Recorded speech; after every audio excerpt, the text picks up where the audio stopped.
ושם לקח אותי קוטי, שקיבל אותי לעבודה פה רק כי רואים עלייך שאת אישה שהסדר הוא בראש מעייניה. לא אסביר איך רואים את המעיינות, אבל בקול חלש יותר, אחרי שפתח את דלת משרדו, הציץ החוצה ימינה ואז שמאלה לוודא שאיש לא מאזין, חזר וקירב את כיסאו אליי. ברכיו הגרומות כמעט נגעו בשלי. קרוב כל כך, וחרישי כל כך, כאילו סוד גדול ונורא עומד להתפוצץ בינינו, ולחש.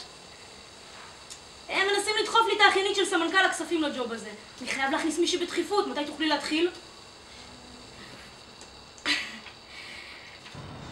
בדיוק בגלל זה זימנתי אותך לכאן הערב. מפריע לך שהשם? אסיה, חשוב לי שתדעי שאנחנו מאוד מעריכים את העבודה. מאוד. שלא תחשבי שלא שמנו לב. הכל רשום, אסיה.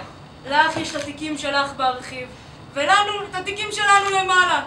ואנחנו רשמנו ושמנו לב. ועכשיו, אדוני, עכשיו החלטנו שהגיע הזמן.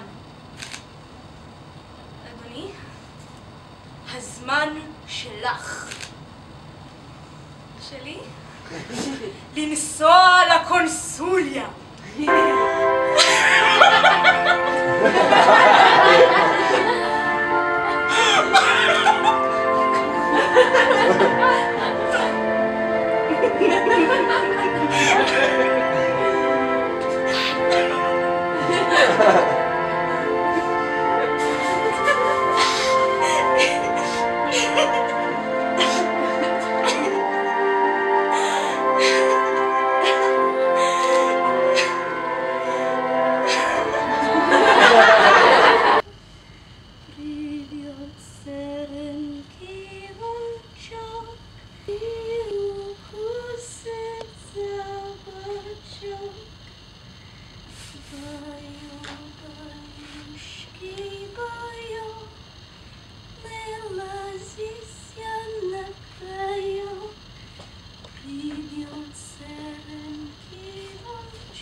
Sure.